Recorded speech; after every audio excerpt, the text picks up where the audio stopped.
Misconception आहे की तुम्हाला PCOD आणि PCOS साठी IVF करायला लागतं. लोक बरेचसे आहेत जिम करतात, इंटेक घेतात वेगवेगळ्या मेडिसिन्सचा वगैरे, त्यामुळे इन्फर्टिलिटी होऊ शकते का मुलांमध्ये? PCOS साठी अगदी बेसिक मिनिमम ट्रीटमेंट करून तुम्ही जर अंड वाढवू शकला तर ही स्त्री नैसर्गिकरित्या प्रेग्नंट होऊ शकते. म्हणून आम्ही म्हणतो की 35च्या आत जितकं होईल तितकं पहिलं प्रेग्नन्सी तरी तुम्ही करून घ्या. आणि जर तुम्हाला कळलं की माझ्या बीजअंडकोशेमध्ये अंडी कमी आहे तर मग तुम्हाला लगेच लिटरली माझ्याकडे येऊन बसून समोर मुली रडतात आणि म्हणतात की हे आम्हाला शाळेत का नाही शिकवत. इन्फर्टिलिटी भारताच्या समोर हा एक मोठा प्रश्न आहे आत्ता, आणि परत आता त्याचं प्रमाण वाढत चाललंय. आता तुम्ही आजूबाजूला तुमच्या जाऊन विचारलं तर कोणा घरी तुम्हाला इन्फर्टिलिटीचा प्रॉब्लेम दिसेल. तर त्याच विषयावर चर्चा करण्यासाठी आज आपले गेस्ट आलेले आहेत. तर मॅडम, पहिलं तर मला तुम्ही इंट्रोड्यूस करून द्या आपल्या ऑडियन्सला. First of all Swapnil, thank you for having me. माझं नाव डॉक्टर ममता दिघे आहे. मी झेनेथ ॲडव्हान्स्ड फर्टिलिटी सेंटरची संचालिका म्हणजे फाउंडर डिरेक्टर आहे. Zenith advanced fertility centre is a boutique or a stand alone IVF centre. म्हणजे आम्ही त्याला फर्टिलिटी सेंटर म्हणतो कारण लोकांना प्रेग्नन्सी जेव्हा व्हायला त्रास होतो त्यावेळेला त्यांना मदत करावी, तो हेतू आहे. फक्त IVF करावं तसं नाही.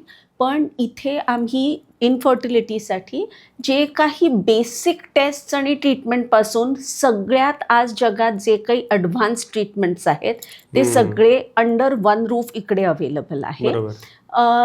झेनेथ सुरू करायच्या आधी मी दीनानाथ मंगेशकर हॉस्पिटलचं जे IVF सेंटर आहे त्याची प्रोग्रॅम डिरेक्टर होते. मी 2006 ते 2014 होते तिकडे आणि मग 2015ला झेनेथ एस्टॅब्लिश केलं. झेनेथमध्ये आम्ही प्युअर आणि खूप फोकस्ड इन्फर्टिलिटी वर्क करतो, ज्याच्यामध्ये फिमेल आणि मेल म्हणजे स्त्री व पुरुष दोघांचंही जे वंध्यत्वावरचे विषय आहेत, प्रॉब्लेम्स आहेत, त्याच्यावर आम्ही काम करतो. आणि सगळे ॲडव्हान्स ट्रीटमेंट्स जे आज IVF मध्ये आहेत ह्या घडीला पूर्ण जगामध्ये, ते सगळे ॲडव्हान्स ट्रीटमेंट्स आमच्याकडे आहेत. झेनेथला बरेच अवॉर्ड्स मिळालेले आहेत. म्हणजे आत्ताच व्हॉइस ऑफ हेल्थ केअर जिथे VOH प्लस आमचे जे ऑर्गनायझेशन्स असतात फर्टिलिटीचे, त्यांच्या थ्रू झेनेथला द बेस्ट स्टँड अलोन म्हणजे single speciality IVF centre in the west zone मिळालेलं आहे. त्याप्रमाणेच आणखीन बरेच अवॉर्ड्स मिळाले आहेत. As per Times of India fertility survey, झेनेथला consecutively 3 years we were voted as the number 1 IVF center in Pune and the only one from Pune in the first 5 in West Zone. So basically हे मी फक्त सांगतेय just to show की ती पूर्ण जी team आहे ती खूप एक्सपिरियन्स्ड आहे, जी खूप फर्टिलिटीवर फोकस्ड काम करते आणि प्रत्येक गोष्ट जी त्याच्याशी निगडीत आहे त्याच्यावर खूप खोलावर अभ्यास करून आणि ट्रीटमेंट करून तिकडे केली जाते. बरोबर. तर मस्त मॅडम, म्हणजे आज आपल्या ऑडियन्सला एकदम ऑथेंटिक माहिती मिळणार आहे. कारण कारण कदाचित मॅडम कन्सल्टेशन करतात, तर ते कन्सल्टेशन कुठे गावात राहणाऱ्या व्यक्तीला, कुठे पुण्याच्या बाहेर राहणाऱ्या माणसाला आता हे ऑनलाईन त्यांना फ्रीमध्ये ऐकायला मिळणार आहे. आणि नंतर जर तुम्हाला क्वेरी असेल तर तुम्ही मॅडमशी कॉन्टॅक्ट करू शकता. पण आपण आपल्या विषयाला सुरुवात करूया. तर मॅडम, तुम्ही IVFचा जो विषय मांडलात, तर फर्स्ट ऑफ ऑल IVF ही जी आता संज्ञा आहे ती अनेक जणांना अननोन आहे. आपल्या भारतामध्ये अनेक जण आहेत ज्यांना अननोन आहे. आणि पण ज्यावेळी इन्फर्टिलिटीचा विषय येतो, ज्यावेळी एखाद्या व्यक्तीला वाटतं की आपल्याला बाळ होत नाही, आता काय करायचं, तेव्हा ती गोष्ट त्याला नक्कीच माहिती होती की तुम्हाला IVF करायला लागणार. तर मग IVF म्हणजे काय हे आम्हाला सांगा. सो जर बाळ होत नसेल ना तर प्रत्येक वेळेला IVFचं करायला लागतं असं नाही आहे. बरेच आणखीन ट्रीटमेंट्स पण अवेलेबल आहेत. पण IVF याच्याकडे आपण वळूया. बेसिकली आपण जर बघितलं तर हे जी गर्भधारणा होते ती पूर्णतः स्त्रीच्या शरीराच्या आत होत असते. शुक्राणू शरीराच्या बाहेर येतात, पण स्त्रीचं अंड कधी शरीराच्या बाहेर येत नाही. ज्या वेळेला आपण स्त्रीचं अंड तिच्या शरीरातून बाहेर काढून त्याला बाहेर फलित करतो, गर्भ बाहेर तयार करतो आणि तो तयार झालेला गर्भ परत तिच्या गर्भकोशेत सोडतो, त्यावेळेला आपण त्याला IVF किंवा in vitro fertilisation. In vitro म्हणजे काय, जे शरीराच्या बाहेर केलेलं असतं. बरोबर. इन व्हिवो म्हणजे जे शरीराच्या आत केलेलं असतं. सो IVF सुरुवात कशी झाली, की जे गर्भकोश होतं ज्या स्त्रीचं, लुई ब्राऊन म्हणजे ती जगातली पहिली IVF बेबी आहे. तर तिच्या आईच्या दोन्ही गर्भनलिका ब्लॉक्ड होत्या. म्हणजे गर्भकोश असतं, जर स्त्रीचं रिप्रोडक्टिव्ह सिस्टम तुम्ही बघितलं तर गर्भकोश असतं, 2 गर्भनलिका असतात आणि त्याच्या बाजूला अंडकोश असतं. तर अंड जे फुटतं ते गर्भनलिकेत जायला लागतं. तर त्यावेळेला लुई ब्राऊनच्या आईच्या दोन्ही गर्भनलिका बंद होत्या. जर गर्भनलिका बंद असल्या तर अंड आणि शुक्राणू एकत्र येऊच शकत नाही. आणि म्हणून सायंटिस्टनी हा विचार केला की बाबा आपण जर अंड शरीराच्या बाहेर काढलं, नळ्या बायपास केल्या आणि त्याला फलित केलं, तर मग आपल्याला गर्भ बनवून परत गर्भकोशात सोडता येईल. सो ह्या प्रकारे त्याचं पूर्ण ती जर्नी चालू झाली. पण IVF थोडक्यात म्हणायचं तर ज्याला आपण बोली भाषेत आपण टेस्ट ट्यूब बेबी असं म्हणतो, ज्या वेळेला गर्भ शरीराच्या बाहेर तयार केला जातो, स्त्रीचं अंड बाहेर काढून, त्यावेळेला आपण त्याला IVF असं म्हणतो. ओके. पण आपल्या अनेक जणांना ऑडियन्समध्ये असं पण वाटत असेल ना, की तुम्ही जे म्हटलात की टेस्ट ट्यूब बेबीची कन्सेप्ट तुम्ही घेतली, तर फर्स्ट टाइम ऐकणाऱ्याला असं वाटेल की ते अवतार मूव्हीजमध्ये कसे ते टेस्ट ट्यूब्समध्ये कॅरेक्टर ठेवलेले असतात, त्यांचे अवतार ठेवलेले असतात, तर तसं काही टेस्ट ट्यूबमध्ये बेबीज ठेवलेले असतात का? नाही, बेबी टेस्ट ट्यूबमध्ये नसतेच. जे असतं एक तर ते टेस्ट ट्यूबमध्ये नसतं, त्याला आम्ही पेट्री डिश असं म्हणतो. म्हणजे एक अशी गोलशी अशी खोलगट डिश असते, त्याच्यामध्ये ते गर्भ ठेवलेले असतात. त्याला टेस्ट ट्यूब बेबी असं नाव पडलेलं आहे. आणि गर्भ फक्त 5 दिवसाचा असतो, म्हणजे तो डोळ्याला देखील दिसत नसतो. फक्त गर्भकोश फक्त जेव्हा आपण मायक्रोस्कोपच्या खालती ते ठेवतो तेव्हा आपल्याला तो दिसतो. त्याच स्टेजला आपण गर्भकोशेत परत टाकतो. सो बाळ ॲक्च्युली बाहेर पूर्णतः वाढतच नसतं, कारण ज्या वेळेला तो गर्भ 5 दिवसाचा होऊन जातो, गर्भ फलित केल्यानंतर ज्या वेळेला गर्भ डे 5च्या स्टेजला येतो, त्याच्यानंतर गर्भकोशेला चिकटायचा प्रयत्न करतो. जर तिकडे गर्भकोशेसारखं काही तुम्हाला बेड मिळाली नाही तर तो गर्भ आणखीन पुढे बाहेर नाही राहू शकत. सो तो गर्भ आपण आत टाकतो. पण आता नवीन टेक्नॉलॉजीज यायला लागल्या जिथे पूर्णतः म्हणजे हळूहळू जितकं बाळ मोठं होऊ शकेल, आधी आपल्याला ते सायन्स फिक्शन वाटायचं, पण जसं टेस्ट ट्यूब बेबी पण सायन्स फिक्शन वाटायचं, तसं आणखीन पुढे जाऊन बाळाची वाढ शरीराच्या बाहेर आणखीन होऊ शकेल असं होऊ शकतं. पण आता तो गर्भ एकदम मायक्रोस्कोपिक असतानाच परत गर्भकोशात सोडला जातो. बाळाची वाढ पूर्णतः आईच्या गर्भकोशातच होते. आता तुम्ही जो टेक्नॉलॉजीचा विषय काढला त्यावर मला एक लक्षात आलं की मी कुठेतरी वाचलं होतं की भारतामध्ये फॉरेनमधून लोक येतात फक्त ट्रीटमेंट करण्यासाठी. मग असं तुमच्या एक्सपिरियन्समध्ये झालंय का की एखादी व्यक्ती आहे जी फॉरेनमध्ये राहते आणि ती तुमच्याकडे आली? हो, अशा बरीच लोक आहेत. आणखीन त्याच्या मागचं कारण मी एक सांगते. एक म्हणजे भारतामध्ये IVF ट्रीटमेंट जितकी परदेशात हाय ग्रेड लेवलला अवेलेबल आहे, तितकीच ॲट पार इथे भारतात अवेलेबल आहे. पण भारतात त्याची कॉस्ट जवळजवळ 10 पट कमी आहे. बापरे. किंवा जास्तच. आणि देर इज ईज, म्हणजे डॉक्टर्सना अप्रोच करणे, तुम्हाला लवकर सगळा इलाज मिळणे आणि कॉस्ट एकदम कमी असणे हा खूपच. आणि म्हणजे त्याच्यामध्ये बाकी काही कमतरता नाही आहे. जे तुम्हाला इन्क्युबेटर्स म्हणजे जिथे गर्भ आम्ही ठेवतो ते 5 दिवस तो वाढण्यासाठी, किंवा जे आम्ही मीडिया वापरतो, जी आम्ही औषधं वापरतो, ती सगळी इंटरनॅशनली जे अवेलेबल आहेत तेच आम्ही भारतात वापरतो. सो तिथे कुठेही कमतरता नाही आहे, पण तरीही तुमची कॉस्ट 10 पट कमी आहे. सो त्यामुळे बाहेरची लोकं खूप येतात. दुसरं जे आता गव्हर्नमेंटनी स्टॉप केलं आहे, सरोगसी आधी भारतात खूप व्हायची. ओके. त्यामुळे ज्यांना बाळ कॅरी करणं डिफिकल्ट व्हायचं अशी जोडपी भारतात यायची आणि मग एक सरोगेट मदर त्यांचं बाळ कॅरी करायची आणि डिलिव्हर करायची. पण आता ART लॉजच्या प्रमाणे असं बंद झालं आहे. त्यामुळे फक्त भारतातले कपल्सच, मॅरिड कपल्सच सरोगसी वापरू शकतील.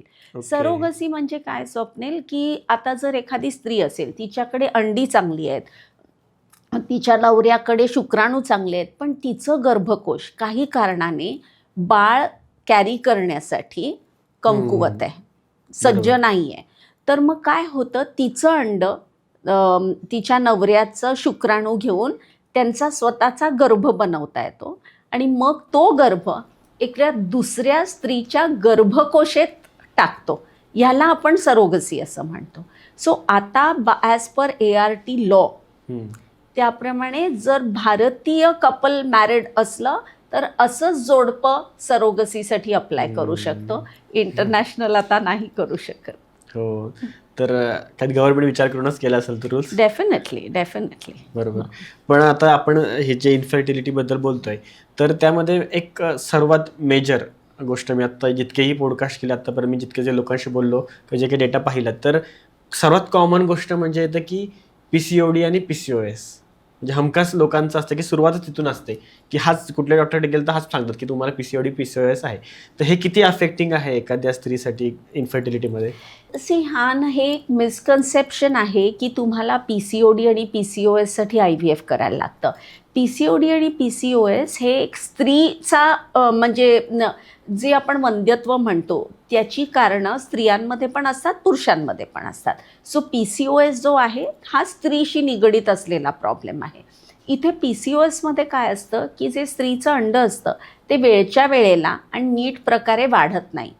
सो PCOSसाठी अगदी बेसिक मिनिमम ट्रीटमेंट करून तुम्ही जर अंड वाढवू शकला तर ही स्त्री नैसर्गिकरित्या प्रेग्नंट होऊ शकते. बरोबर. जर असं करून तुम्ही बरेच ट्राय करताय आणि नाही झालं तरच मग आपण PCOS आणि PCODच्या केसेसमध्ये IVFचा विचार करतो.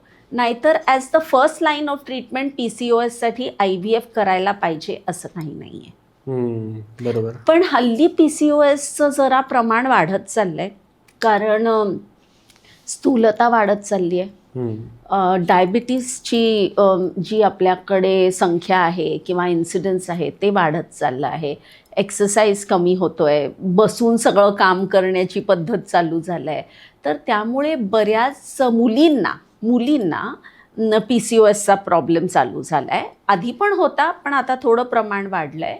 तर त्यामुळे जर वेळेतच ह्याच्याकडे आपण लक्ष दिलं, लाईफस्टाईल चेंज करून, एक्सरसाइज करून, शुगर कट डाऊन करून, तर ऑटोमॅटिकली एवढं करूनसुद्धा PCOS बऱ्याच प्रमाणात करेक्ट होऊ शकतो. तर म्हणजे हा खूप मेजर प्रॉब्लेम आहे, कारण खूपदा लोकांना हेच फेस करावं लागतं. इवन असं पण काय काय जण म्हणतात की जर म्हणजे तुमचं वजन जर वाढलेलं असलं एखाद्या स्त्रीचं, तर तरी तिला इन्फर्टिलिटी होऊ शकते. वजन बरोबर प्रमाणात असणं खूप गरजेचं आहे. जर ते खूप जास्त वाढलं तरीही इन्फर्टिलिटी होऊ शकते. जर ते खूपच कमी असलं, अंडरवेट एकदम जास्त, तरीही प्रॉब्लेम होऊ शकतो.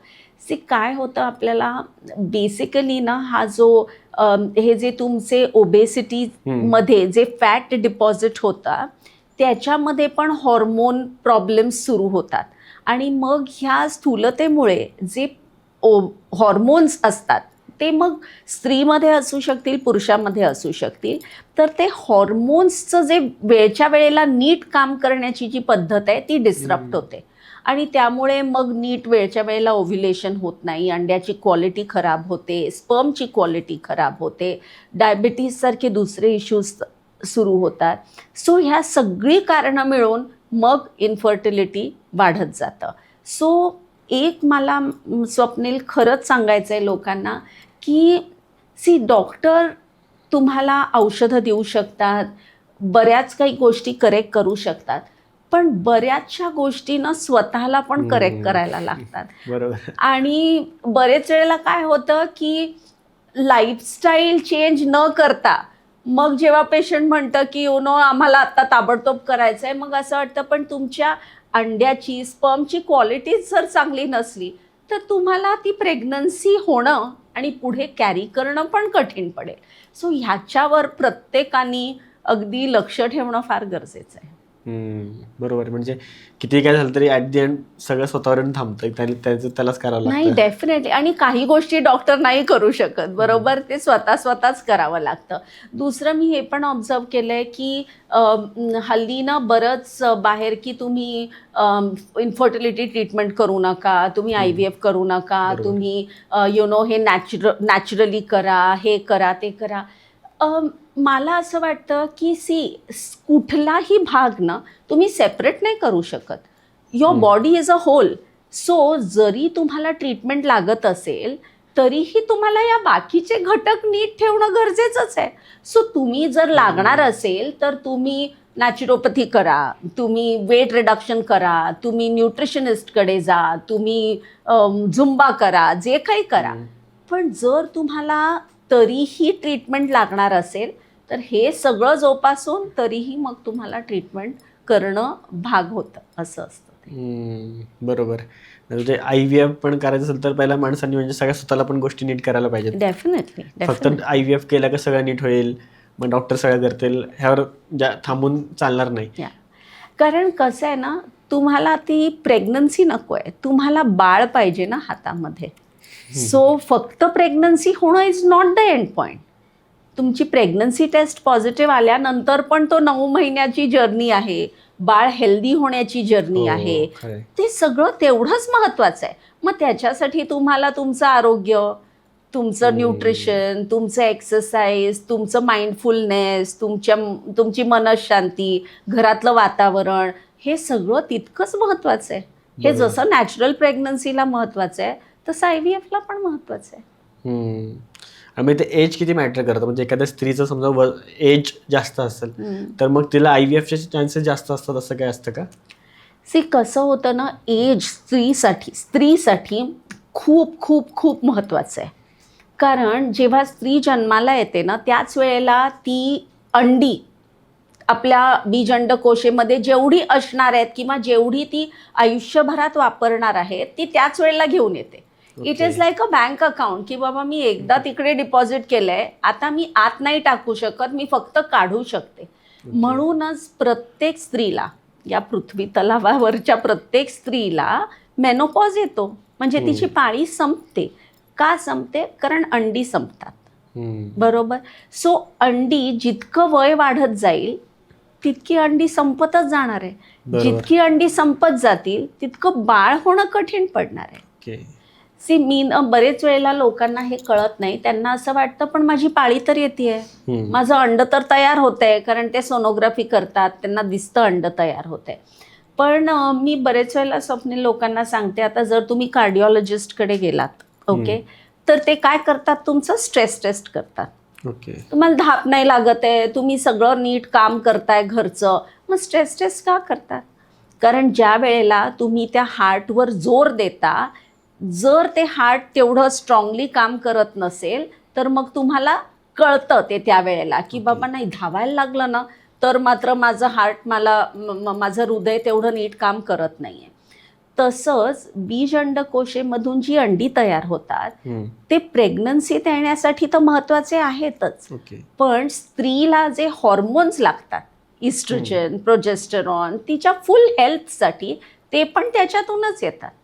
सो सगळीच अंडी प्रेग्नन्सी देण्यासाठी नसतात, आणि जितकी चांगली अंडी कमी वयात असतात तितकी नंतर नसतात. सो ती अंडी हॉर्मोन पुरवठ्यासाठी जेवढं काम आहे तेवढं करतात, पण प्रेग्नन्सी देण्यासाठी जी स्ट्रेंथ त्यांना लागते ती वयानुसार कमी व्हायला लागते. त्यामुळे एज खूप महत्त्वाचं आहे. आणि म्हणून आम्ही म्हणतो की 35च्या आत जितकं होईल तितकं पहिलं प्रेग्नन्सी तरी तुम्ही करून घ्या. आणि मी म्हणेन की फॉर इंडियन विमेन कदाचित 32-33, कारण नवीन रिसर्च असं दाखवत आहे आपल्याला की भारतीय स्त्रियांची अंडी कॉकेशियन किंवा वाईट लोकांच्या मनाने जास्त झपाट्याने संपत आहेत. सो त्यामुळे आपल्या हातात वेळ कमी आहे. त्यांचं 40ला मे बी प्रेग्नन्सी त्यांना राहायला इझी होईल, पण आपल्याला कदाचित तोच प्रॉब्लेम 34ला पण दिसू शकेल, कारण आपण 6 वर्ष जास्त त्यांच्यापेक्षा आधी आपली अंडी संपतायत. सो आपल्या मुलींना, आपल्या स्त्रियांना, आयांना हे खूप महत्त्वाचं आहे लक्षात येणे की मुलींची अंडी झपाट्याने कमी व्हायला लागली आहेत आता. बरोबर आहे.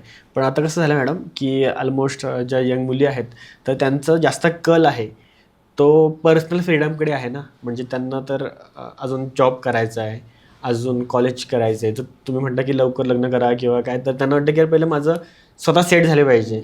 आणि ते सेट व्हायला 25-30 एवढं तर वय होऊन जातं. मग अनेक स्त्रिया लग्न नाही करत लवकर. मग तुम्ही जे सांगितलं की लवकर 32च्या आधी तर पहिला प्रेग्नन्सी झाली पाहिजे. मग मुलींनी कोणत्या वयात लग्न करावं? एक म्हणजे ना, मला हे फार महत्त्वाचं वाटतं की ना, प्रत्येकाने आपली इंडिव्हिज्युअल फर्टिलिटी जाणून घ्यावी. ओके, वय हा एक पॅरामीटर झालं, पण प्रत्येकाची एखादी जास्त वयाच्या स्त्रीकडे पण अंडी जास्त असतील आणि तिच्याच कंपॅरिझनमध्ये एखाद्या कमी वयाच्या स्त्रीकडे पण अंडी कमी असतील. सो तुमचा अंड्याचा साठा किती आहे हे जाणून घेणं फार महत्त्वाचं आहे, कारण त्याच्यावर बेस्ड तुम्ही निर्णय घेऊ शकता. प्रॉब्लेम काय झाला आहे ना, फॅमिली प्लॅनिंग जे आपण म्हणतो ना, हे म्हणजे फक्त बाळ पुढे कसं ढकलायचं हा विषय आहे. पण फॅमिली प्लॅनिंग म्हणजे बाळ पुढे ढकलणं नाही. फॅमिली प्लॅनिंग म्हणजे मला मूल पाहिजे का, किती मुलं पाहिजेत, मला कधी मुलं पाहिजेत, आणि दोघांनी बसून हे सगळं निर्णय घेणं. आणि मग जर तुम्हाला लगेच बाळ असं वाटत असेल की आता लगेच आम्हाला नको आहे, तर ॲटलिस्ट तुम्ही टेस्ट करून घ्या की आपल्याकडे बीज अंडकोशामध्ये अंड्यांची संख्या चांगली आहे. कारण हे न जाणून घेता जर तुम्ही डिले केलं आणि ज्या वेळेला मग बाळ होत नाही त्यावेळेला तुम्ही आलात आणि कळलं की बापरे अंडी खूपच कमी आहेत, आज जर कमी, ह्याचा अर्थ 2 वर्षापूर्वी आजच्यापेक्षा तर नक्कीच जास्त होती. बरोबर. तर मग त्याच वेळेला जर तुम्हाला कळलं असतं की आपल्याकडे ना थोडं इतरांपेक्षा साठा कमी आहे, 2 वर्ष नको घालवायला, 6 महिने घालवूया, 1 वर्ष घालवूया, म्हणजे आपल्याला आपली टाईमलाईन कळते. सो ते एक फार महत्त्वाचं आहे. सेकंड, आम्ही पण जेव्हा शिकत होतो तेव्हा असं होतं की नाही, आधी MD कम्प्लीट करा, हे करा, ते करा, कारण women should have that freedom. पण काय आहे ना, सगळ्याच गोष्टींचा विचार करणं महत्त्वाचं आहे. आणि आज आय थिंक अव्हेलेबिलिटी आहे की तुम्हाला हे ज्ञान आहे, तुमच्याकडे टेस्ट्स आहेत ज्याच्यामधून तुम्हाला कळेल की तुम्ही कुठे उभे आहात. आणि जर आपल्याला असं वाटलं की नाही, मला माझ्या करिअरकडे फोकस करायचं आहे, मला जसा पाहिजे तसा जोडीदार मला अजून मिळालेला नाही आहे, तर तुम्ही तुमची अंडी गोठवून ठेवू शकता, ज्याला आपण एग फ्रीजिंग असं म्हणतो. सो काय होतं की स्त्री आज जितक्या वयाची आहे त्यावेळेला आपण तिला इंजेक्शन्स देऊन अंडी जास्त तयार करून ती अंडी शरीराच्या बाहेर काढतो आणि नुसती ती अंडी गोठवून ठेवतो. तिला पार्टनर असायची गरज नाही, कारण आपण ते फलित नाही करत आहोत, आपण त्याचा गर्भ नाही तयार करत आहोत. आणि ही अंडी आपण कितीही वर्ष ठेवू शकतो. सो ज्या वेळेला जर तिचं लग्न, म्हणजे जेव्हा तिचं लग्न होईल किंवा जेव्हा तिला असं वाटेल की आता मला बाळ पाहिजे, त्यावेळेला ती नैसर्गिकरित्या प्रेग्नंट होऊ शकते. तुम्ही अंडी काढून ठेवली आहेत म्हणजे ह्यापुढे तुम्हाला IVFच करायला लागेल, नैसर्गिकरित्या होणार नाही असं अजिबात नाही.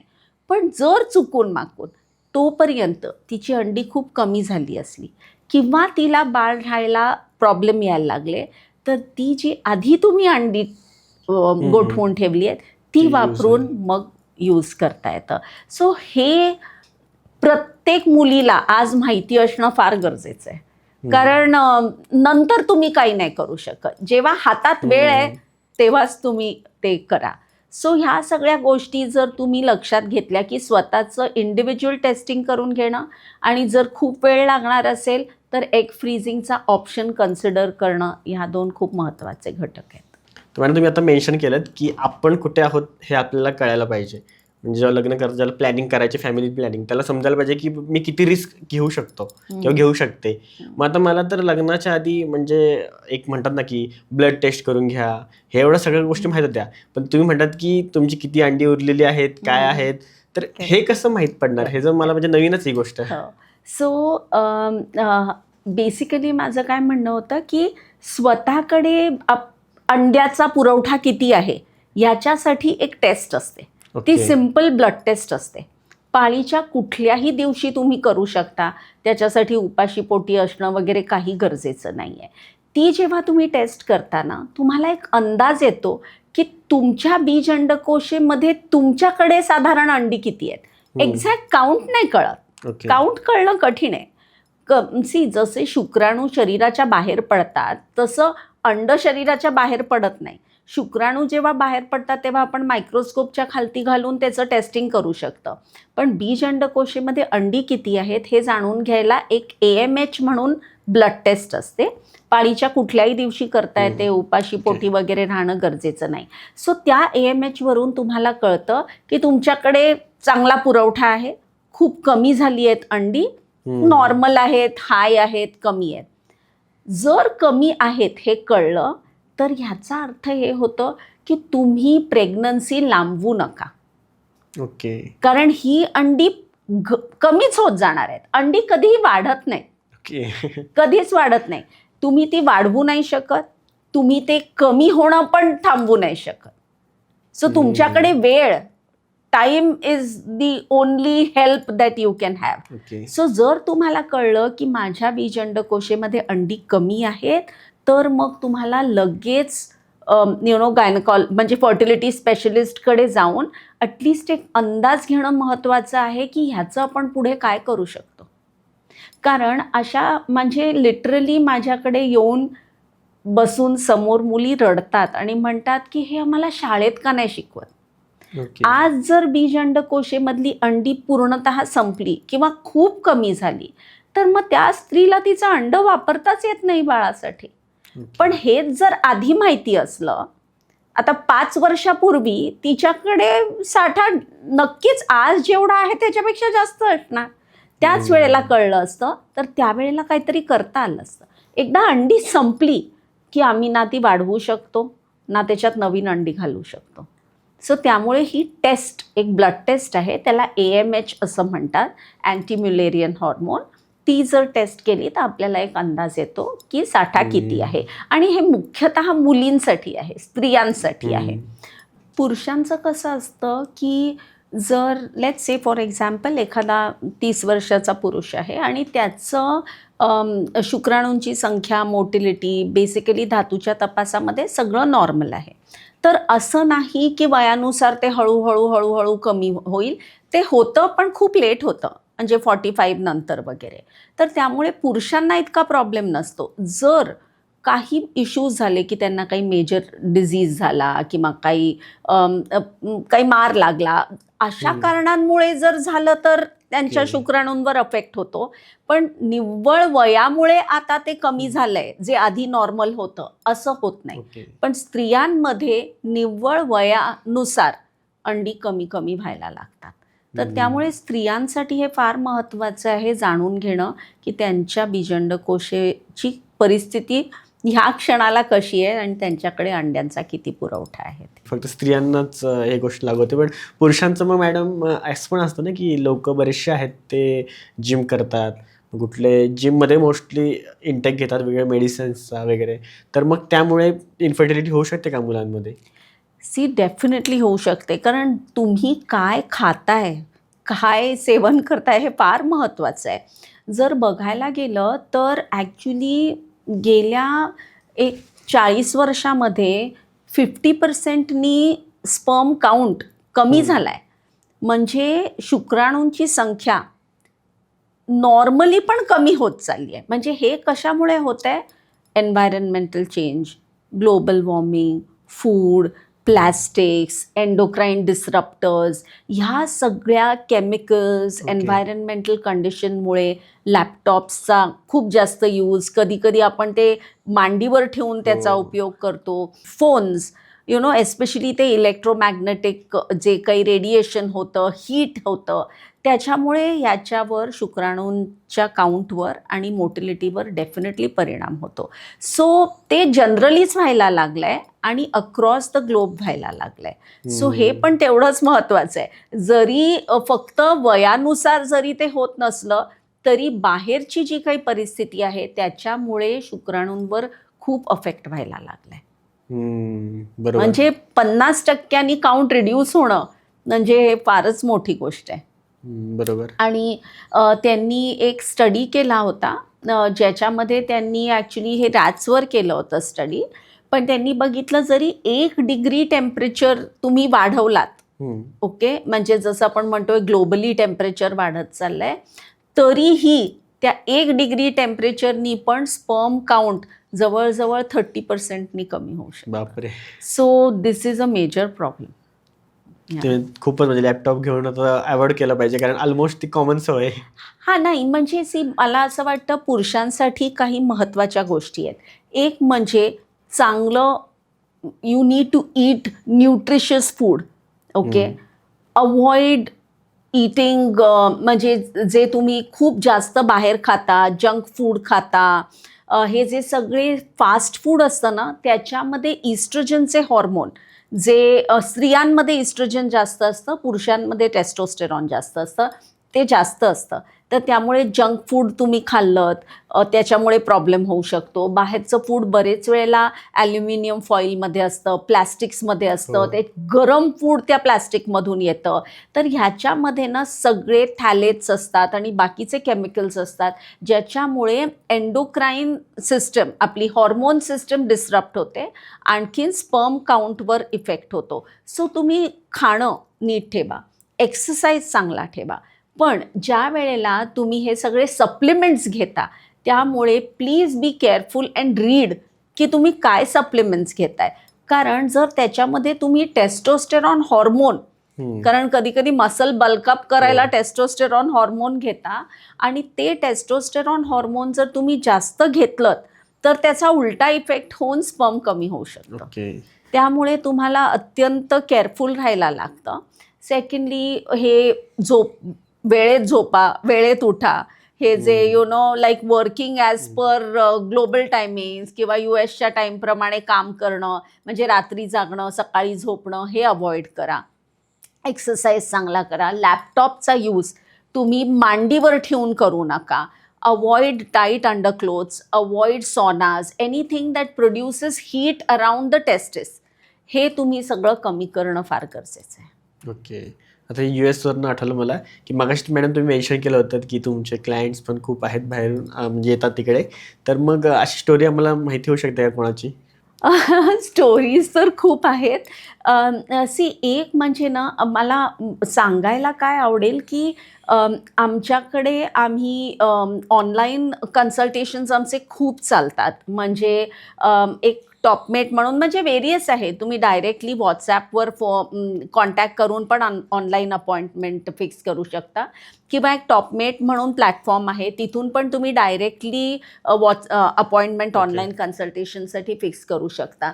सो बाहेरच्या देशात इश्यू काय आहे ते मी सांगते. एक म्हणजे डॉक्टर्सची अपॉइंटमेंट एक तर मिळणं फार कठीण होतं, हे एक आहे. सेकंड, तिकडे ना सिस्टम्स आहेत की आधी तुम्ही जनरल प्रॅक्टिशनरला भेटायचं, मग तुम्ही गायनकॉलॉजिस्टला भेटायचं, मग तुम्ही फर्टिलिटी स्पेशलिस्टला भेटायचं आणि त्या सगळ्या याच्यामध्ये जाईपर्यंत अपॉइंटमेंट मिळणंच खूप कठीण होतं. सो खूप वेळ जातो. ही सेकंड गोष्ट आहे. थर्ड गोष्ट अशी आहे की त्यांच्याकडे ना काही गोष्टी प्रोटोकॉल बेस्ड आहेत. म्हणजे आधी तुम्ही एवढी ट्रीटमेंट करूनच बघा, नाही झालं तर मगच आपण ही ट्रीटमेंट करूया. पण प्रत्येक वेळेला एकच ट्रीटमेंट लागू होईल असं नाही आहे आणि प्रोटोकॉलप्रमाणे जर तुम्ही गेलात तर त्याच्यातले जे बारकावे असतात ते कधी कधी मिस होतात. माझ्याकडे एक कॅनडाची पेशंट होती, तिच्याकडे बीज अंडकोशामध्ये अंडी कमी होती. तर तिथे तिला सांगितलं की नाही, तुम्ही इंट्रायुटराईन इन्सेमिनेशन म्हणजे IVFच्या आधीची एक बेस ट्रीटमेंट असते, त्याचे तुमचे 4 ते 6 सायकल झाल्यानंतरच मग तुम्हाला 3 का असं काहीतरी सांगितलं होतं, मगच तुम्हाला जर IVF लागलं तर आम्ही तुम्हाला IVF ॲडवाईस करू. जेव्हा ती मला भेटली तेव्हा ती मला म्हणाली की मॅडम तिकडे ना ज्या नर्सिंग हेड्स असतात त्यांच्याकडे प्रोटोकॉल होता आणि ते मला तीच IUIची ट्रीटमेंट परत बरोबर. सगळ्या सायकल्समध्ये देत होते. सो माझ्याबरोबर काय होतंय याचे बारकावे एक तर कळत नव्हतं आणि सेकंडली माझ्याकडे बीज अंडकोशीमध्ये अंडी कमी आहेत. आणखीन 6 महिने घालवल्यानंतर ते आणखीन कमी होतील. माझ्याकडे जर IUIनी सक्सेसचा चान्स खूप कमी आहे तर I want to make sure की मला हायेस्ट चान्स मिळेल. सो कधी याच्यामध्ये खूप वेळ जातो. लास्टली डॉक्टरशी बोलणं पण खूप कठीण होतं. सो जरी ट्रीटमेंट तिथे चालू असली तरी त्यांना जे बारक्या गोष्टी लागतात त्याच्यासाठी पण बॅकएंड सपोर्ट त्यांना मिळतो. सो त्यामुळे असे खूपसे पेशंट्स आहेत. US मधले आहेत, जर्मनीमधले आहेत, युरोपियन नेशन्समधले आहेत, जे येतात इकडे आणि मग ट्रीटमेंट करतात. सो जसं मी म्हटलं अशीच म्हणजे माझ्या दीनानाथच्याच एका डॉक्टरांनी रेफर केली होती तिला, त्यांच्या ओळखीतली होती.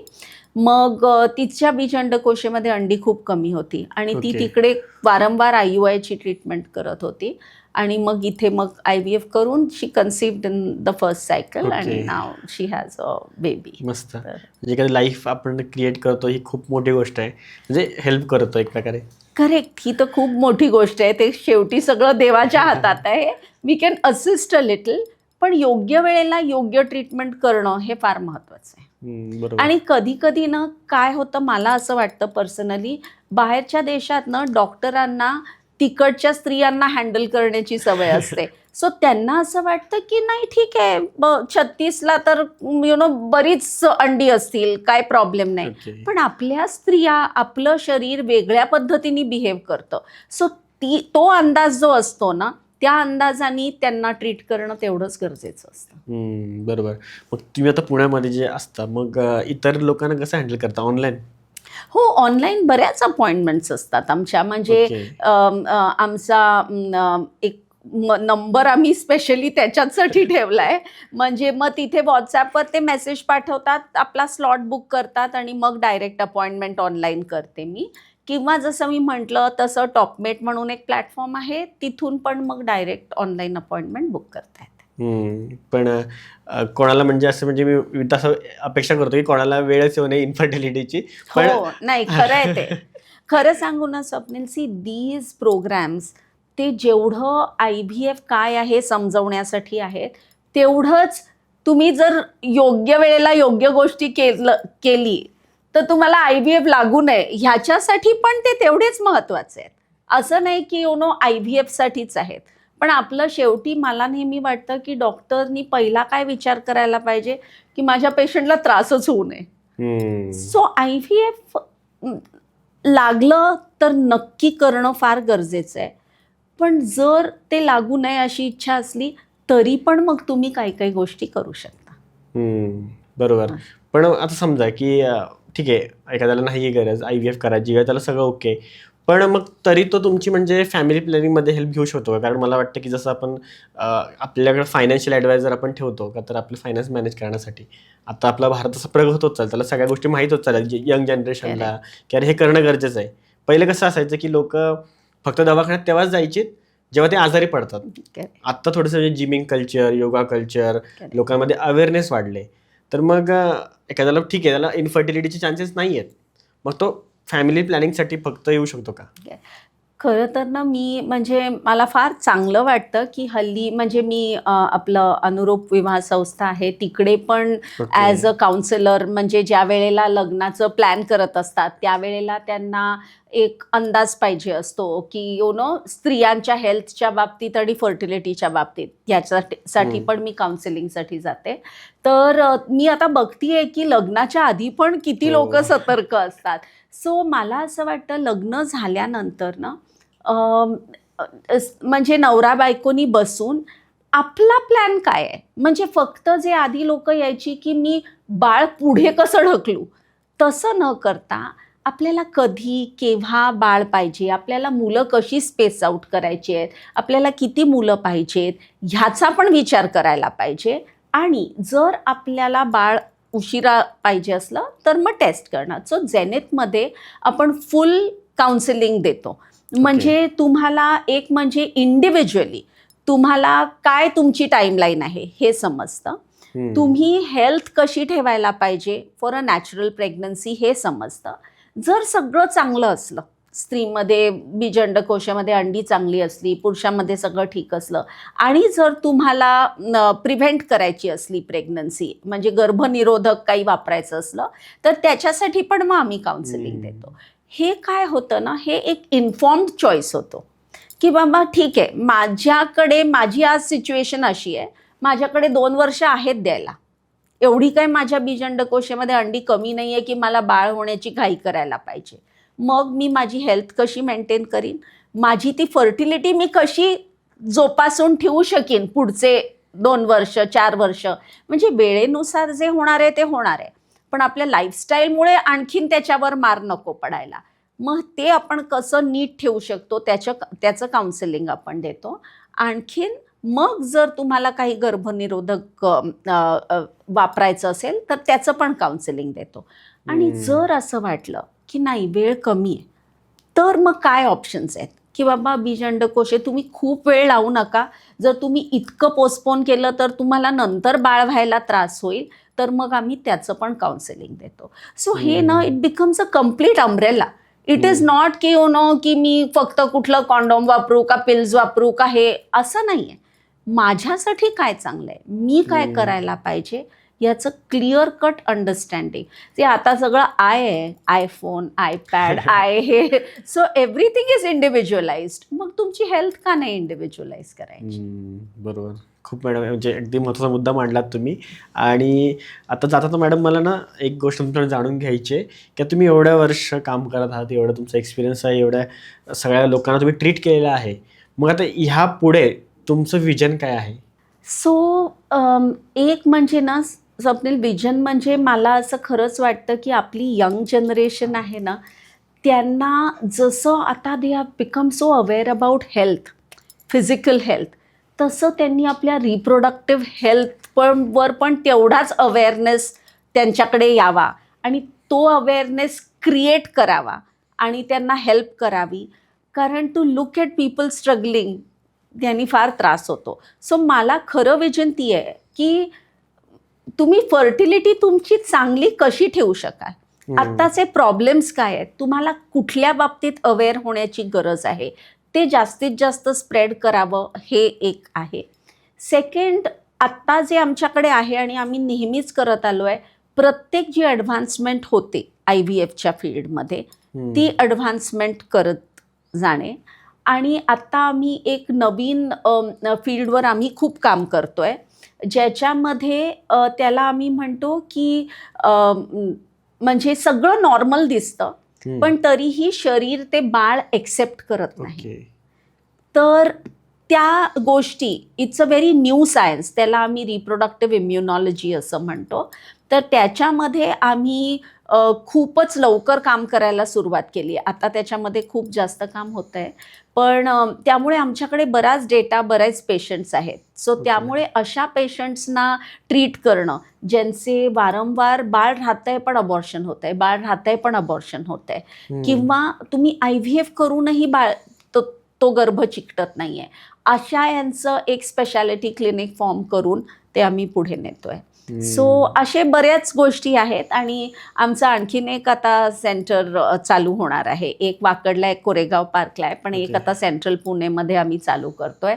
सो असं करत करत लोकांकडे जास्त पोचावं, त्यांना बरोबर मार्गदर्शन करावं आणि आज जे जगभरात हायेस्ट टेक्नॉलॉजी आणि ॲडव्हान्समेंट्स आहेत ते सगळे अंडर वन रूफ पेशंट्सना पोचवावे, हेच विजन आहे. आय होप तुमचे सगळे जे विजन आणि इच्छा आहेत ते सगळ्या कंप्लीट होतील. थँक्यू. आणि हा पॉडकास्ट नक्कीच आपल्या ऑडियन्सला हेल्पफुल झाला असेल, त्यांना म्हणजे सगळ्या गोष्टी क्लिअर झाल्या असतील. आणि ज्यांना नसतील झाल्या त्या तुम्हाला कॉन्टॅक्ट करतील, कारण पॉडकास्टमध्ये जेवढं होऊ शकतं ते मॅडमने आपल्याला डिलिव्हर करायचा प्रयत्न केला आहे. तर पुन्हा एकदा धन्यवाद madam, thank you for having me.